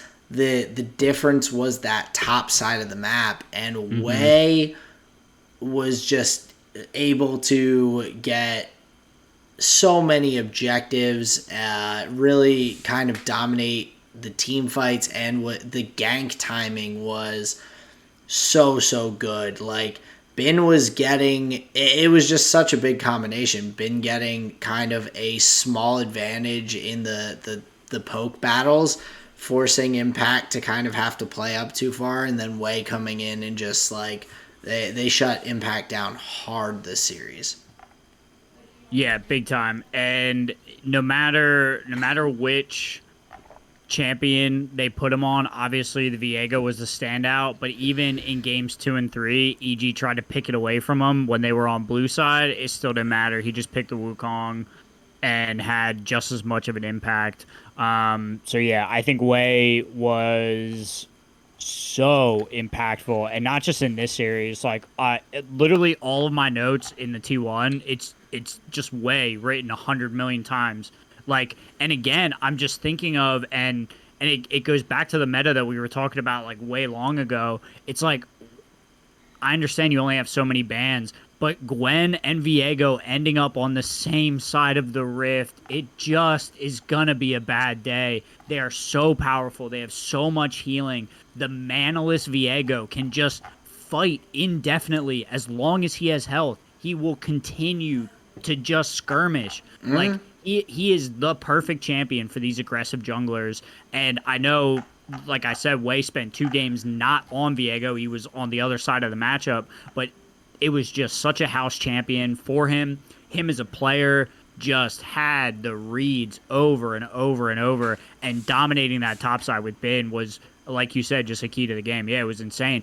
And it's amazing. You can even look at the draft where RNG, in all 3 games, they didn't even play through Xiaohu at all. They didn't look for the Ahri. They didn't look for the LeBlanc. They didn't have to play through that mid lane at all. They gave him Galio, Lissandra back-to-back to partially answer JoJo's Ahri, but it's a defensive kind of roam match style playing for the team fights once we get to the 15-20 minute mark. Like, it was so heads up from a draft and play perspective. Yeah, RNG was pretty good, but I think EG looked really good in the team fights, and we knew that the players were mechanical enough and could get outplays and, you know, flash the important spells, but man, it just was not enough. No, and unfortunately not. In game 3 especially, they were able to get 2 Barons, but they just weren't able to close out the game from that game state,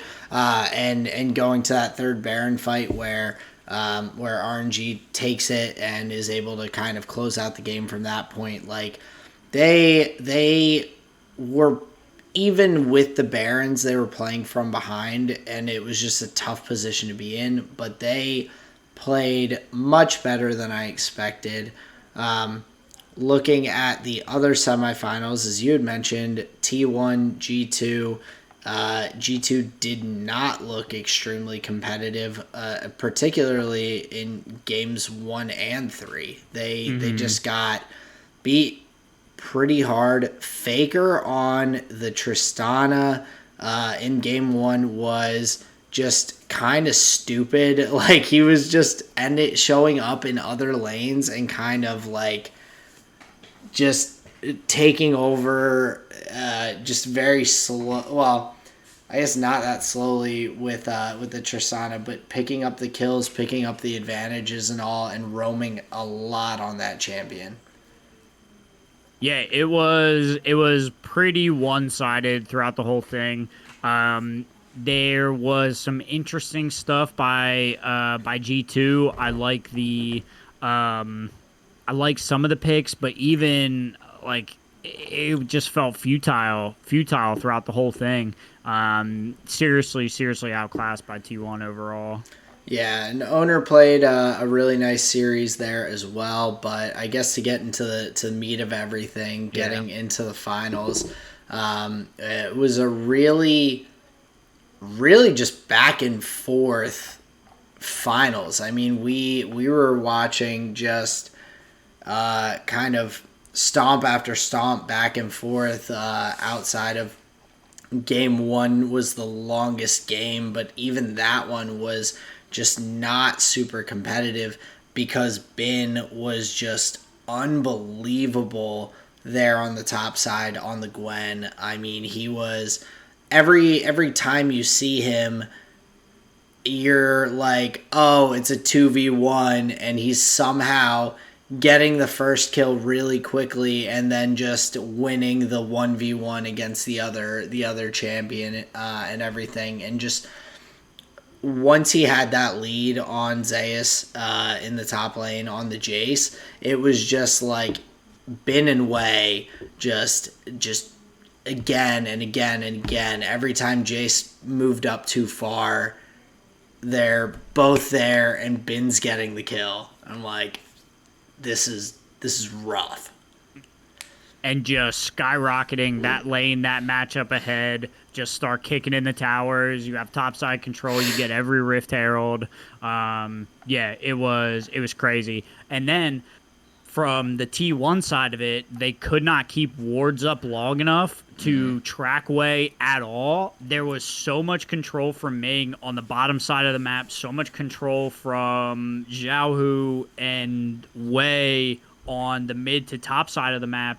The wards were just non-existent from T1, and Wei and Ming had just free reign of the map. It was crazy. Ming was so aggressive. He had so much pressure down on the map that, I mean, yeah, Wei was just free to do whatever he wanted to Zeus. Yeah, and it was just such a difference in terms of kind of strategy for the wins between the two teams, because we see on T1 side, like, they were not winning through their top side of the map. They were winning through mid lane and bot lane primarily. In game two, we see Guma go off on the Jinx. We see Faker have a really nice game on the Lissandra. And then the next game, Faker and Guma go pretty even, and you just see the top side, Owner and Zeus, just like lose heavily. And you just see this back and forth where if T1 is winning the game, it's primarily through their mid and bot lane, where RNG was able to just consistently build these leads like on the top side in pretty much every game, even the games that T1 was able to win. Yeah. And then, of course, any games that they had other lanes win, whether it be mid lane, whether it be bot lane on the RNG side, those games are just strong wins because they already have the top side pressure. Mm-hmm. Well, and even in the game, even in game two, it wasn't just T1s the whole time. Like they had to make a pretty significant comeback to take that game away. I have a note here. Faker the Playmaker, Busani rubs, T1 claps back. I don't know. I probably should have wrote what happened in the play because that sounds exciting, and I would have loved to reference it, but I took bad notes. That's all right. But no, I mean, Faker was playing really well. He had some really solid ultimates on Lissandra and was able to just actively put himself in the team fights and use that ultimate and everything to sustain himself. But of course, in game 4 on the LeBlanc coming out and everything, Faker always looks good on the LeBlanc. He was really utilizing his dash as well. He was getting those double distortions with the ult. He was able to kill, I believe, Ming one time down in the mid lane that really kind of solidified the end of the game. But my big point, I think, that I noticed as we're going back and forth in these games and everything was in games where it was, and it seems like it's a consistent thing that I've noticed recently in international League of Legends competition, in games that are like deciding games in a best of series, I feel like we see the LPL teams come out extremely aggressively with their picks and everything. In Game 5 against T1, Xiaohu, Wei, Bin, all of them, and even the bot lane, Gala and Ming, on very aggressive champions. The Tristana Rakan is definitely like kill bot lane. Xiaohu on the Lissandra is kind of like the safety, and he still was playing pretty aggressively, looking for roams. But the Lee Sin and the Gwen, two more aggressive champions, and they just really were pushing, and not just picking aggressive champions, but pushing to fight at every objective, and they were consistently ahead enough to win those fights. Yeah, that's a really funny point to make, where RNG picks the most aggressive team comp in the meta right now, and T1 is like, sick, we'll last pick a Yuumi support. Yeah. Like, that to me, God, I don't know what kind of League of Legends T1 is watching, but I don't usually watch Yuumi win. So that's fucking weird. And the Jinx wasn't banned in that game. I mean, we see Kai'Sa, Ezreal, Caitlyn, Xayah, Lucian, not really a bot lane pick, but we see all of those AD carries get banned out in the draft phase and everything, and they go on to not the Jinx that they had just won on, not the Jinx that Guma won on in Game 2. Right. They go for the Jhin, and then because of that kind of decision, I think that's primarily why they go for the Yuumi there, to give some additional healing and sustain bot lane, instead of going for the Jinx again. The pick that's been working. To be honest, I'm not sure it was the Jhin that was the problem. I think it was the Yuumi pick against a team that only wants to go forward. In that scenario, it just feels like you were opting into a 4v5. Like, you saw RNG's whole team comp, and you still wanted to go with the Yuumi, the one that's not going to protect your Jhin. Even if they pick the Jinx, she doesn't have any escapes either. Well, it just seems really risky. No, I agree. And I mean, Kyria played the Morgana in Game 1. That's a better pick. I think the Nautilus is a better pick in the support role. You get the tankiness that you're not getting anywhere else on your team with that team comp. It doesn't give you an escape, but you have all the CC and all of this potential peel, at least for Guma, as opposed to just being the book cat. Yeah, a little floating thing on his shoulder. There was something to be said, not just talking about picks and bans. Obviously, Wei and Xiaohu just shut down Faker like crazy, which we spent the last 7 games with RNG just dominating the top side, and then they're just double flashing on Faker at 3 minutes. Yeah. So big strategic shift up from them, just really aggressive play. But yeah, right from the start in Game 5, RNG had a plan and executed quite well. Yeah, and so a kind of interesting, exciting note, Xiaohu is quickly going up there as in the competition, in my opinion, for kind of one of the GOATs with Faker. That's his 3rd MSI title. He's won it in 2 different... That's fair. Worlds. That's fair. But he's not on any team. Won MSI 3 times now. That's why I say he's getting up there. But it's a conversation. He's won MSI 3 times now, 2018, 2021, 2022. Sure. He won back-to-back titles playing different roles between mid and top lane. Just extremely impressive and kind of interesting note on Xiaohu's performance. But yeah, RNG targeting Faker in game 5 was, I think, kind of the nail in the coffin. They shut that down so hard. Mm-hmm. Yeah, and I mean, fair enough. Obviously, if there's a player that's going to bring home your Game 5 MSI title, it's going to be Faker. So yeah, just shut that down. Don't even make it possible. Yeah. So I don't have any additional notes from MSI, but it was a really fun tournament.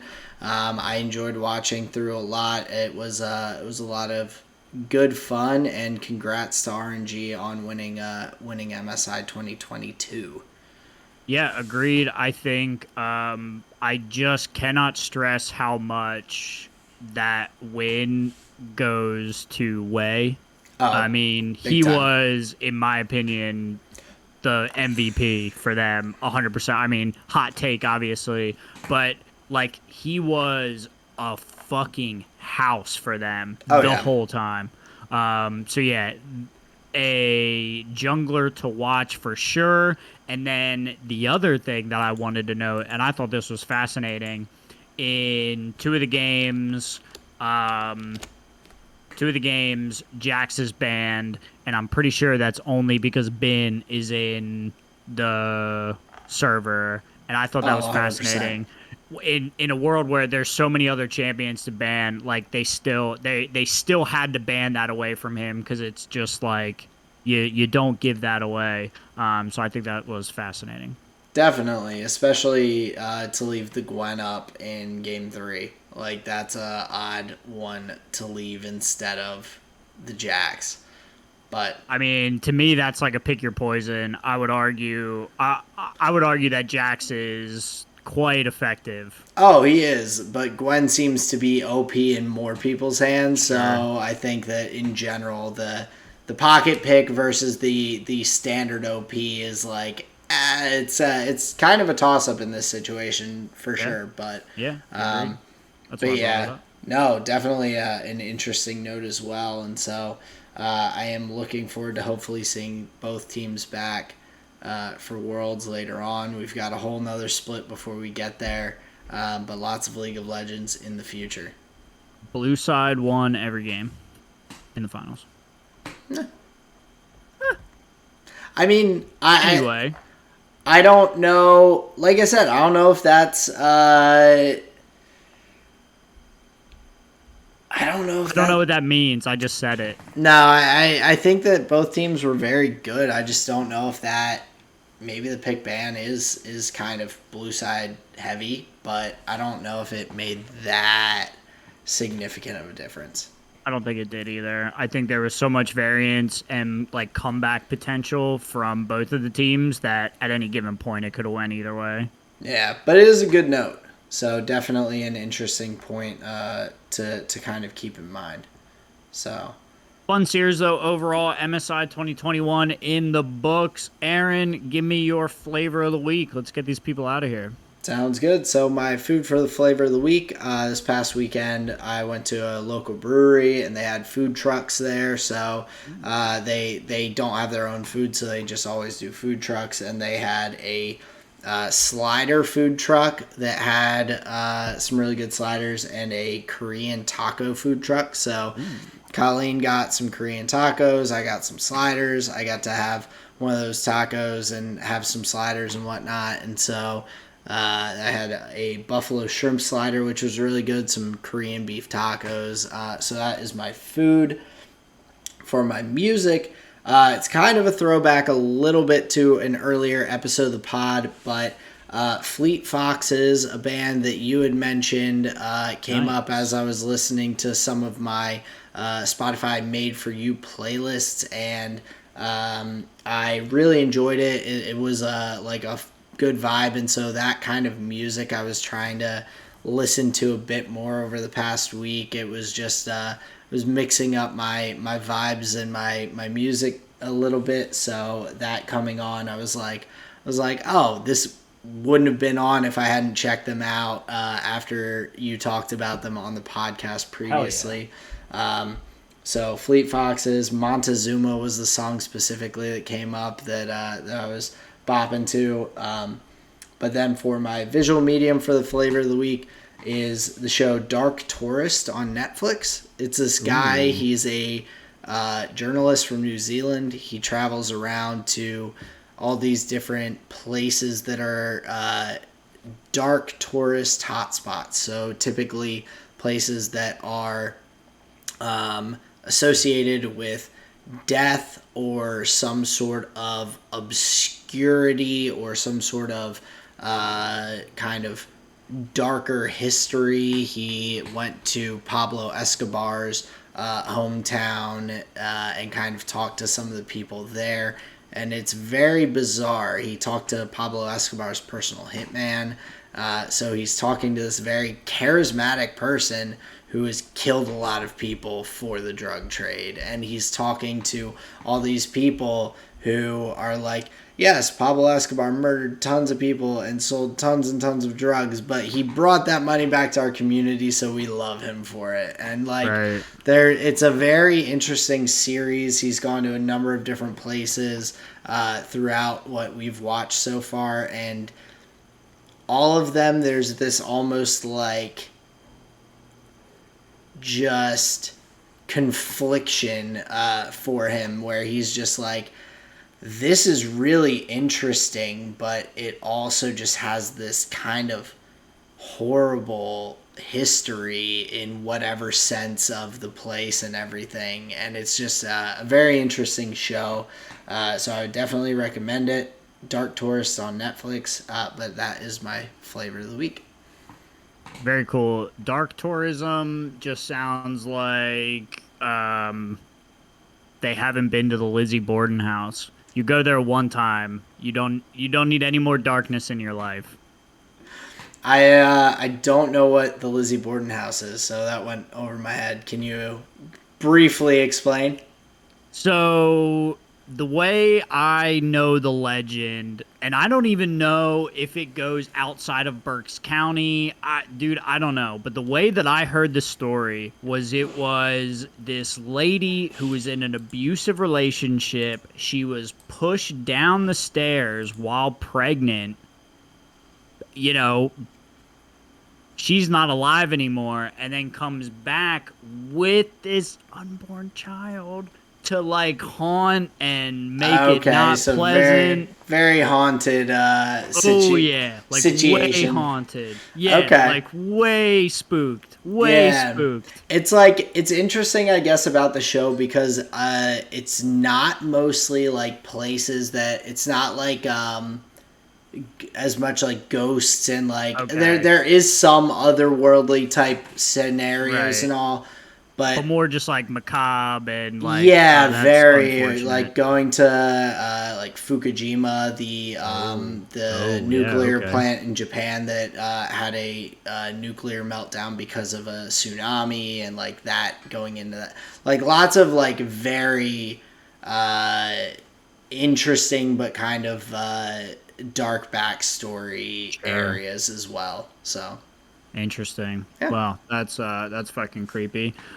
But my flavor of the week, not as creepy. My visual medium, we watched Spider-Man: Homecoming. We're getting towards the end of the Infinity Saga. Spider-Man: Homecoming was pretty cool. I like how, if you look at it like from the outside perspective, it's about a hero character just like fucking up hard in a bunch of different ways, and like the consequences of that. From that perspective, I think it's cool. Tom Holland as Spider-Man, I think, is a great casting choice. I agree. And whoever like wrote the dialogue, some of that banter is just hilarious. So we loved Homecoming. Well, I love going back to Homecoming and watching it, so that was fun. My food for the week is a small little food, but it made me have a profound thought today for lunch, so it was my food. In a world where there are much more exciting foods, mine is a clementine. Okay. And I love clementines, and I love fruit specifically because it is a solid and a liquid all at the same time. You get that like burst of like flavor and juice out of the fruit when you first bite in, specifically with a clementine. It's amazing and pleasant. And I love that moment every time I bite into a clementine. So that is my food for the week. Love a fruit. My music / interesting, because I don't always get to listen to music. Bobby Rahal, the father of Indy car driver Graham Rahal, did an interview with Tom Clarkson of F1 Nation, and it was a fascinating chat talking about the perspective from a driver, shifting teams, what it's like to be in those conversations, what it's like to have, a son now in racing and carry that name on. So fascinating chat. I thought that was awesome. So that is my flavor of the week, good sir. Yeah, very cool. That's awesome. Definitely interesting, I think, to see from the IndyCar side that we don't, I think, know as many of those personalities. So very cool. But interestingly enough, like, I know all of their names. Yeah. I know all of these people. I've heard at least their last name like my whole life. Like, so many of these drivers I know just by name or reference, and then I hear people now that I'm like tuning into say them. I'm like, okay. Oh yeah. So that's a weird element.